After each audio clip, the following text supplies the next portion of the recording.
All right, welcome back to How We Disney. This is episode 3, and we're going to be talking about our favorite dining reservations at Disney World. So that doesn't necessarily mean these are the most busy or the hardest to get, but they are going to be the ones that we enjoy the most. And so I think we're each going to give 5 of our favorites, and we're going to kind of start number 5 and work our way down to number 1.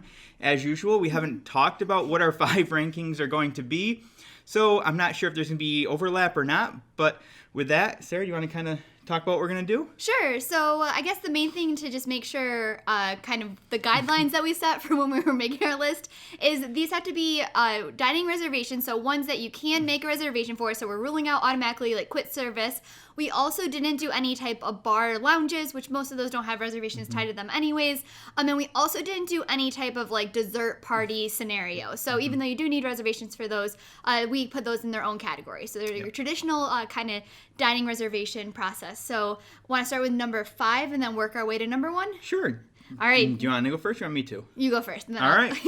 So number 5 for me is Ohana at the Polynesian. And one thing I really like about this, dining location is it's all you can eat and the food is outstanding. So it's not like your normal all you can eat where maybe, they just bring out whatever you want or whatever, they have in back type of thing. I mean, the food here is some of the best food that I've had on property.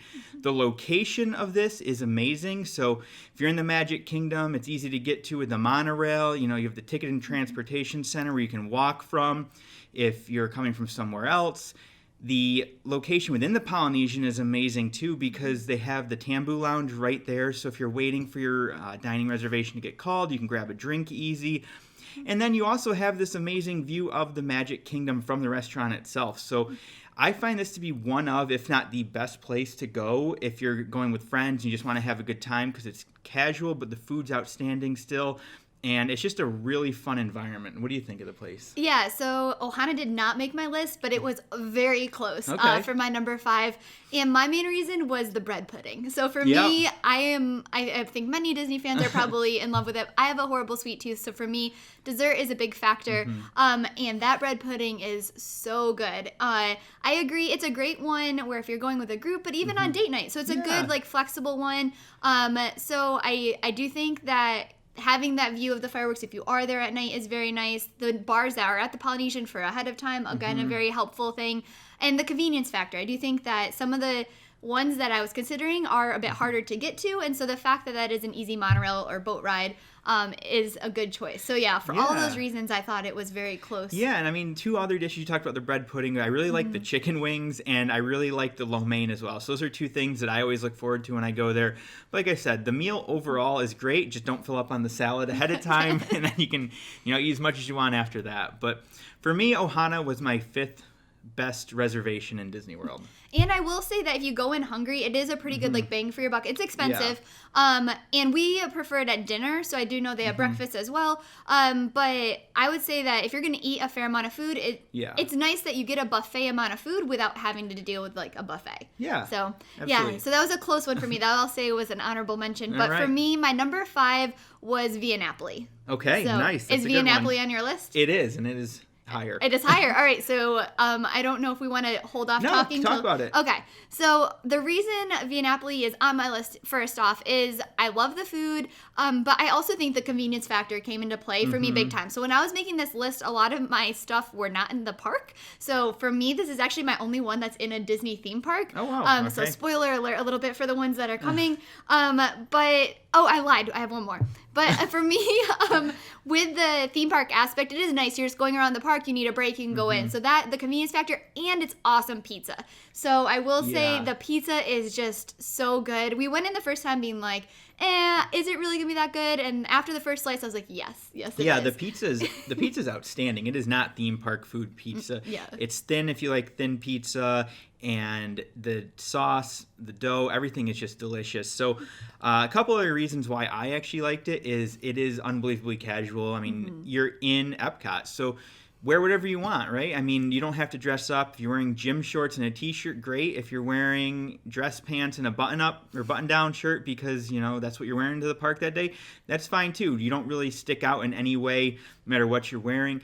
One of the reasons I picked this on my list so high is because of the air conditioning. And right, they're all air conditioned, but when you're walking a lap around Epcot and the World Showcase in the summer and you get to Italy, you are hot.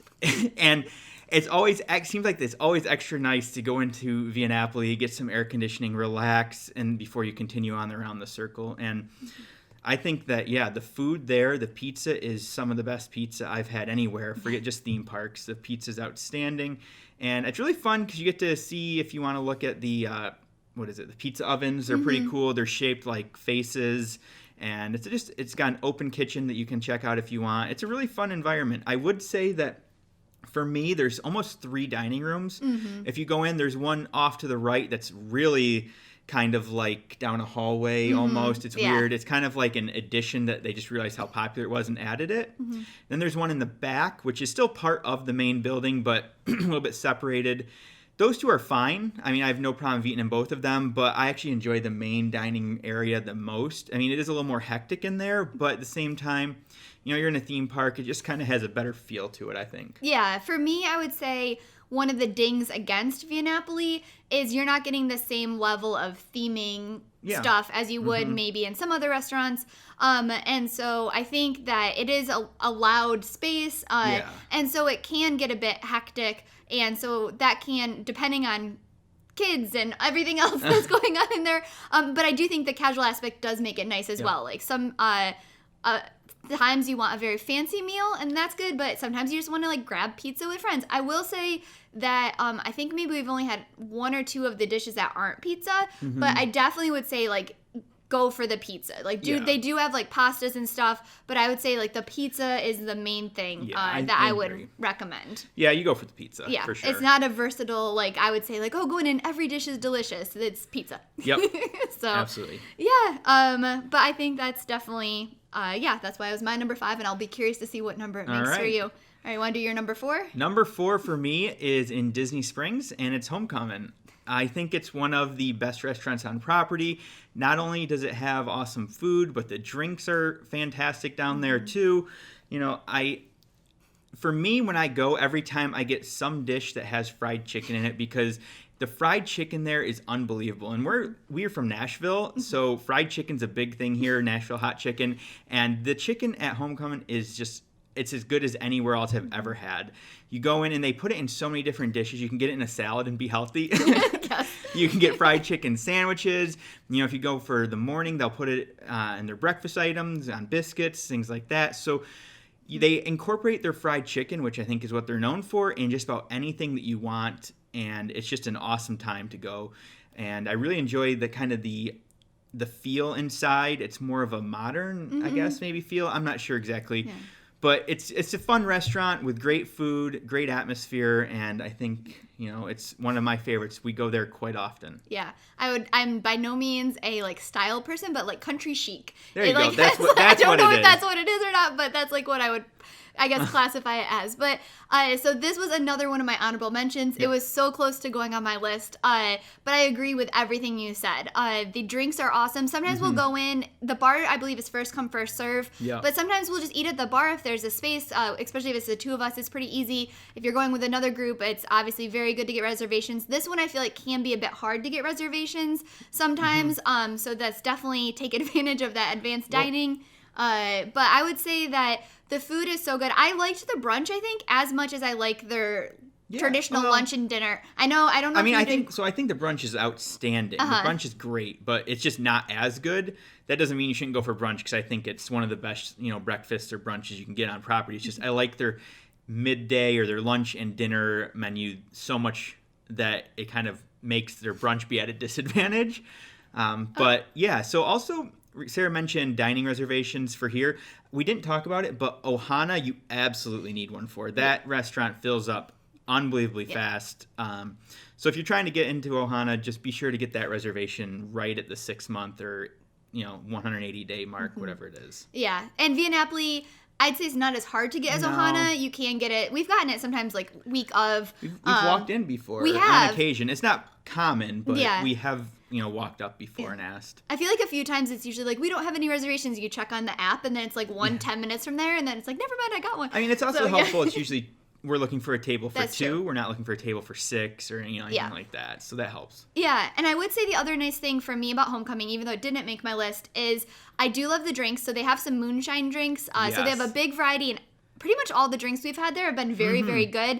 It can get a bit pricey if you're having like the food plus the drinks, but it is very good. And then the other thing is we tend to stick to the air conditioning just because we get very hot. But I will say they do have like an outside porch, I believe it is. So if you are there later at night and you want the outdoor feel, there's always that option. So take advantage of the Florida weather if it's not 10 million degrees. So I think that having both of those options also makes it attractive. Absolutely. I agree. Yeah. So number 4 for you. My number 4 is Liberty Tree Tavern. Oh wow! So I didn't think this would make your list. That is not on my list, but hey, that's an awesome restaurant. So yeah, for me, there's a couple reasons. So the first time we went to Liberty Tree, I loved it and Jeff absolutely hated it because we were at a table and it was so loud. People were like 2 inches from us. So I will like give that kind of preface, but the other times we've been there, it has been awesome. We've gotten good tables in the side. But even regardless of that, I still think the theming is good. Even though your tables are very close, you're in Liberty Trees and Magic Kingdom, so I should say that. So it's in park. It's very easy to get to. And it's themed as in Liberty Square. So you have all the really cool theming in it. I believe when they like welcome you in, they call you by like the family from Nashville. And so that part gets it in theme as well. But the main reason for me I picked it is the food. So it's basically Thanksgiving dinner every day of the year. And it's amazing Thanksgiving dinner. Thanksgiving food's some of my favorite food, and we never make it ourselves at home. So Disney is my outlet for that. And not only is the main food good, but the dessert is also good. So they have ooey gooey toffee pudding, which is also is probably on par for me with the bread pudding at Ohana. It's way better. I think. For me they're about better, even. But I would say, do you want to talk about how the food works? Yeah, so it's all you care to eat. They bring it out in a skillet. So the first time out, they'll typically bring you everything, unless you specifically say you don't eat one type of food or something like that. And then they'll come back by after, 10 minutes or so and ask you what you want more of. You tell them what items you want more of, and they bring it out. And this continues until you're ready for dessert. Same goes with non-alcoholic drinks. So they'll do that as well. And 2 comments about what Sarah had mentioned. So I do not like the atmosphere inside of Liberty Tree. It's very loud. There's people, very close to you in terms of sitting all the time. But the theming is outstanding. So it does seem like you're in an old colonial home or something like that. And the food is amazing. The food absolutely outweighs, in my opinion, the downsides that I just mentioned. But that's an awesome pick. And yeah. Yeah. I would say that so types of the food. So I say Thanksgiving dinner, but you'll have like a salad and rolls. You'll have turkey, mashed potatoes, I believe like maybe green beans. There's some kind of pork there as well. So it's not only like stuffing. Right. So it's not just turkey and mashed potatoes. It's a variety of stuff. And then like Jeff mentioned, as I think mac and cheese was there. So as you keep going, you could have more items. They might have a few like meal items that you can select at certain times of day. I think dinner is only this style of eating. Too. Lunch, you might be able to opt for this or sandwiches or whatever. So just if you're planning on going, just make sure.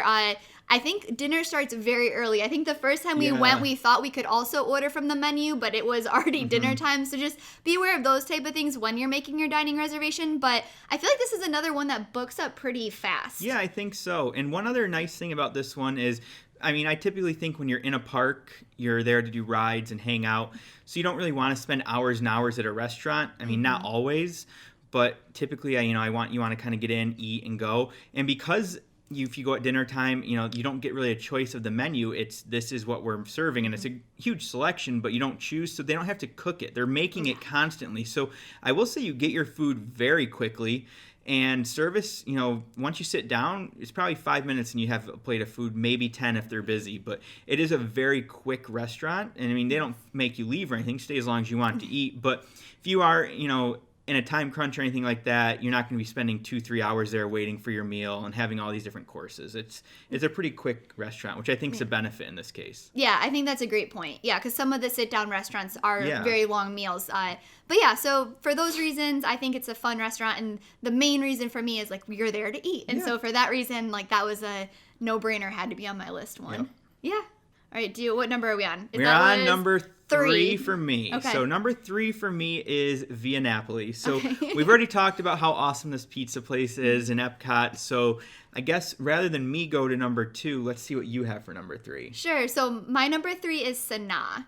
Okay. So is Sanaa on your list? It is. Okay. So I guess we'll talk about it right now. Okay. Yeah. So steal your thunder a little bit, but Sanaa is one of those that I typically recommend to every person because it's just really, really good. I think it has a great location in that you're kind of in the basement of one part of Animal Kingdom Lodge. It's the bottom floor. Yeah. But you're it's right Kidani on this... Village, Kidani right? Village, yeah. So it's the DVC part of it. So if you're taking, I guess, the ding against it, or one of the big dings against it, is it's at the hotel. So it's not super easy to get to because you can't just take a monorail there or take a boat or walk. You have to specifically go from a theme park to this hotel or grab an Uber or whatever.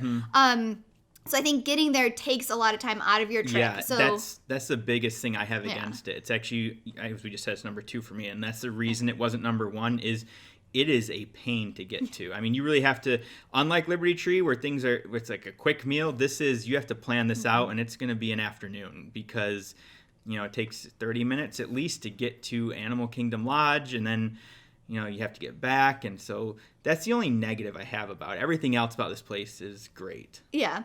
So I will say for me, so I think the nice things about this is you do have, it's a sit-down lunch place, but it's still pretty casual. So I would say it's not the same type of fancy Disney restaurant where you'd have to worry about dress code. You also can pretty easily get reservations, especially I'd say for lunch. Like this is probably one of my best recommendations for lunch is to go here.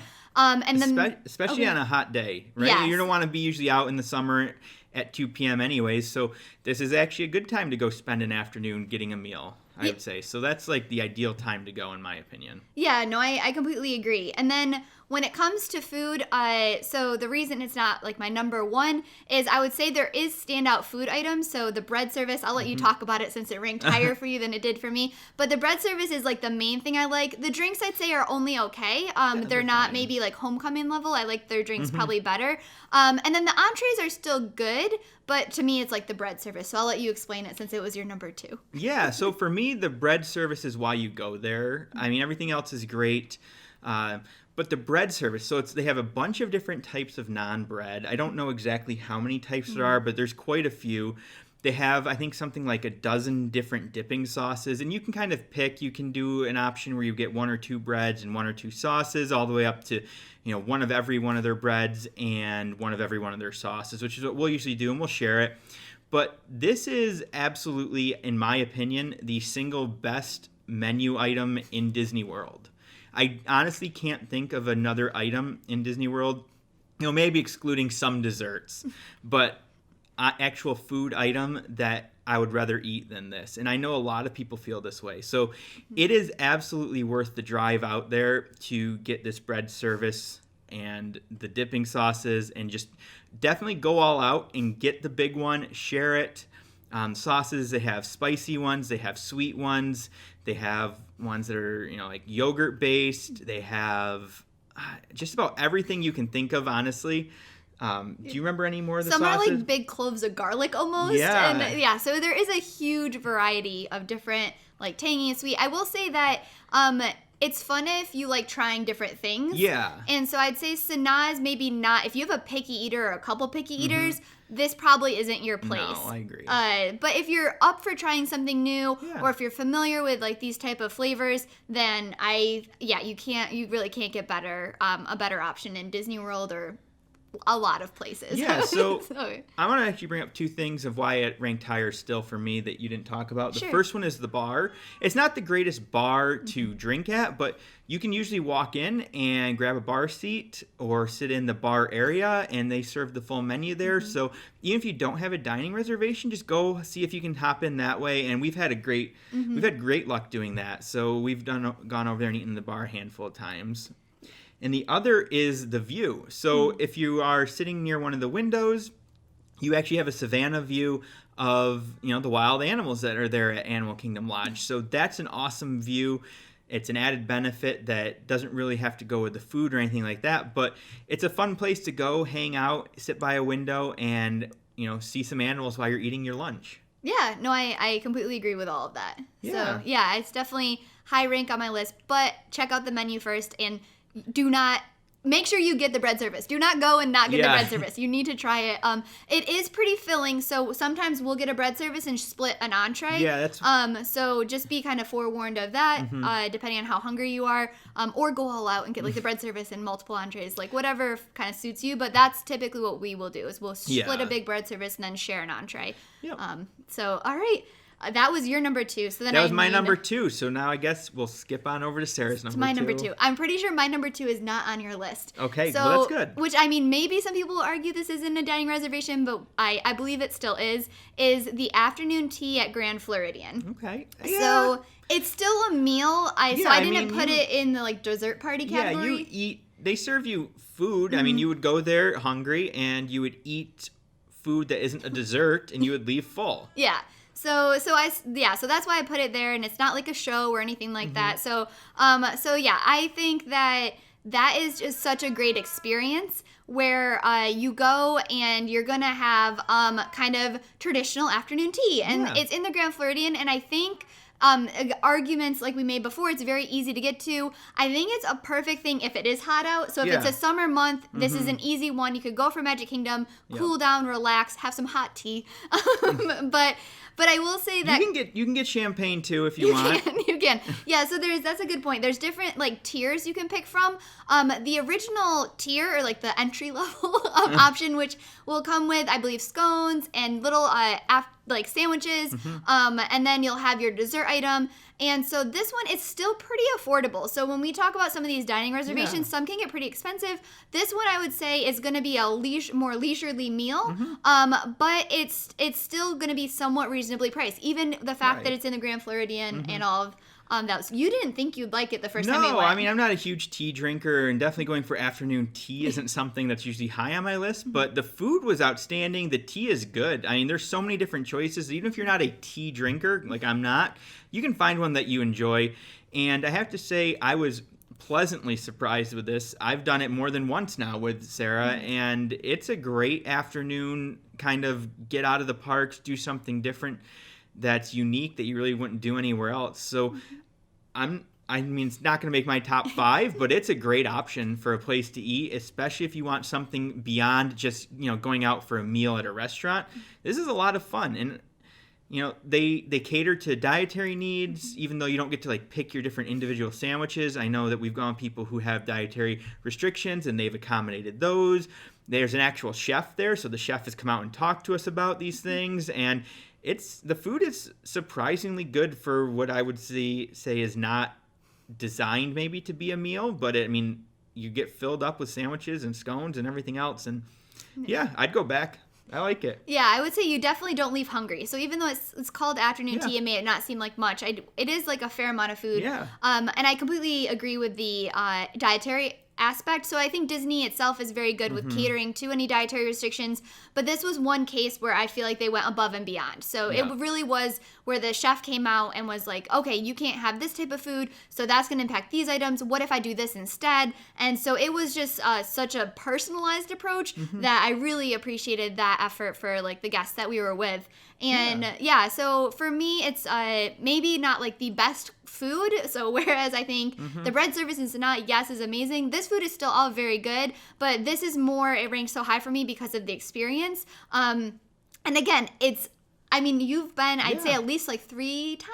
I think 3 times, yeah. And we've now done afternoon teas in lots of Disney parks, and I think this is still my favorite, maybe. Yes. So it's close. It's maybe this or Tokyo, but it's just a really great experience. So that's why it is really fun. It made my number 2. So all right, number 1. All right, number 1 for me is California Grill. Me too. Is it? Okay. So that's good that we agree on our top one. California Grill to me is just the ultimate place to dine in Disney. From the quality of the food to the way you enter the restaurant, just the entire atmosphere up there, the views of Magic Kingdom, the fact that there's I guess what you call a patio or an outlook where you can watch the fireworks if you've dined up there. Every single thing about it is just really an awesome experience. So I guess for those of you who haven't dined there, it's in the Contemporary, and you start with a check-in booth outside of some elevators that are specifically for this dining location. And you get to ride these elevators up with an elevator attendant. It's very fancy. And you end up on the top floor of the Contemporary. So once you get up there, there is an entire wall of windows that overlooks, the the Polynesian, the Grand Floridian. You can see the Magic Kingdom and everything like that. So you get to see all the boats going back and forth, the monorails and everything. So it's an amazing view. Then the food. The food we've had probably 3 or 4 different times there. And I have to say, all but one of them was some of the best food I've ever had. And the only time I didn't really love it, it wasn't bad food. It just, wasn't the best meal I've ever had. So they've had amazing food. They have great sushi. I've had things like ramen. We've had things like buffalo or bison steak. We've had things like chicken and pasta. So we've had a whole range of things there and been impressed with all of it. The only knock on it is expensive. I mean, this is not something I don't think you would go to, for your average Wednesday dinner. But, if you're looking for a nice one meal out or celebration, I would absolutely go to California Grill. And I guess I can kind of let you talk about a little bit more of the atmosphere, maybe the getting there and then the balcony. Yeah, so, first I want to touch on some of the food stuff. So I will say I agree that the food is very good. I would say that you're going to this restaurant, and like Jeff mentioned, it's fancy, and so it is in the Contemporary, so kind of getting there is easy walk from the Magic Kingdom. Yep. However, they do have a dress code associated with it, so it's not like the extreme dress code where you need like pants and stuff, but you cannot maybe wear like a tank top and gym shorts. And so because of that, I'd say you're probably going to need to go back to your hotel, get ready, come back. So it is more of a fancy type of night. Well, really quick, I will say you can wear shorts though. So that's true. It's Disney, and sometimes it's hot, so that is good. Yeah, you have to wear nicer clothes, but shorts are fine. Not gym shorts, probably. Right. But yes, So, so it's not the complete extreme, but I will say like it may be different than your park clothes, right. So you'll need to factor that in. I will say also that it's nice that you can watch the fireworks up there, and so I think that's definitely a good factor in that you have the catwalk, I guess the type of is, and they'll pump the music through, so that part's really nice. However, if you want to take advantage of that, it's kind of one of two things. So either you have to plan your meal around being up there during when the fireworks happen, in which case you just stand up and walk out. Be aware that many people will be doing this, and so it will be busy out there, but still a very cool way of viewing it. It is less busy than standing on Main Street in Magic Kingdom still. So. Yeah, that's a fair point. And I believe also if you dined earlier, you can come back and do it. And so with that, though, you then like have your meal, leave, and then you would need to come back to kind of take advantage of that. So how often do people actually do that? I'm not sure. I don't know if we ever have come back. No. We've done it during our dining before, but because of that, I'd say, like, it's a nice aspect, but you may or may not take advantage of it depending on, like, the timing and kind of what your plans are for your trip. But for me, I think it's a great restaurant for, especially, like, a date night, like a fancy date night. It's a great one if you're doing a dining plan and you have dining credits. Like, you could go there and then don't worry about prices at all and just go all out. So I think, like, that's a very good use for that. Or if you're not on a dining plan, you could just, like, go, but check out the menu ahead of time.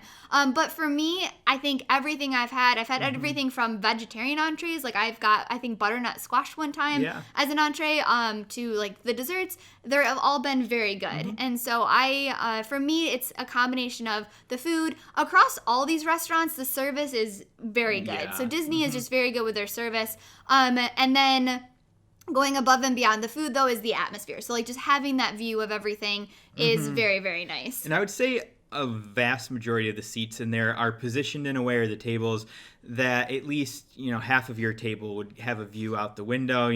Some of them, you might have your back to it, but they do a good job at positioning tables the best they can so that the majority of the seats do have a view. I will say there's also an open kitchen, which is pretty cool. I mean, you don't really get a chance to look into it just because you're usually looking out the windows, but if that's your thing, they do have that set up there if you want to have that view instead, and that's pretty cool considering these are, world-class chefs cooking at this restaurant.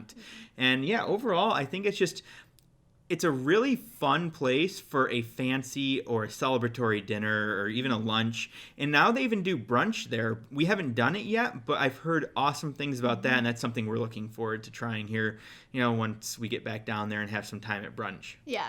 And I will say that we mentioned like the drinks at some of the other restaurants. This place does have a full bar. They have a bar where you can actually sit and eat. So that they have pretty much anything you could hope for in there when it comes to drinks. Yeah. And so I do think that part's nice. If you want to grab a drink prior to going up to the restaurant, there's plenty of options as well.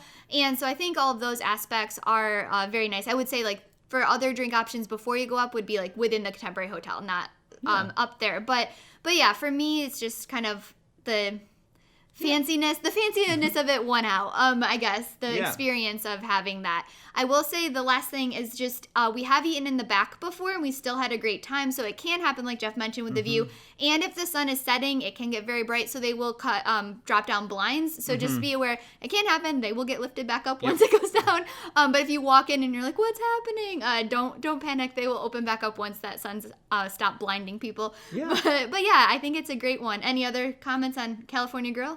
No, I think that's it. And I'm kind of glad we both ended with number 1 being the same. That was nice. So yeah, that's our top 5. Do you want to just add one more honorable mention? Because I did have a tough time with number 5. I had a debate between 2 restaurants. The other one... Yeah, you go. Yeah. The other one I really like is Skipper's Canteen in the Magic Kingdom. It's such a weird menu that is filled with awesome food. But what I really like about it is the theming inside. So it's as if it's a jungle.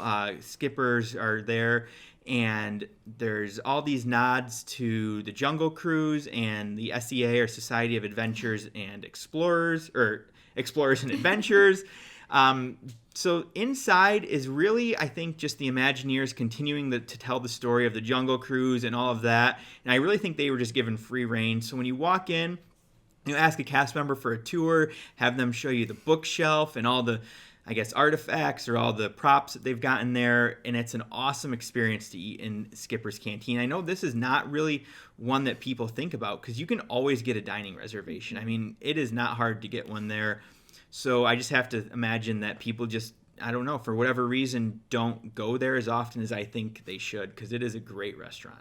Yeah, so my honorable mention, you kind of took in your list from mine, so we've already talked about, but I think that is an amazing one. So yeah, I completely agree. I think the menu is a little bit more adventurous and fitting with the theme, so, but everything we've had there has been very, very good, and we've taken family there. They've all enjoyed it, and so I think, yeah, if you're looking, especially that last minute aspect is a great reason to definitely check this one out. But even if even if it's not a last minute aspect, it is a great restaurant in Magic Kingdom to go to. So yeah. What do you think? Is it kind of like a mix of Indian and African-ish? I mean, it's very similar to Sanaa's menu, to be honest. But if you're a little bit of an adventurous eater, it's got awesome food and it's a really, really fun theming. It's probably one of the best themed restaurants in Disney World, honestly. Yeah, I would say, I think normally when we go, there's like some kind of curry type dish that we've gotten frequently, but I do think their menu changes as well. Yep.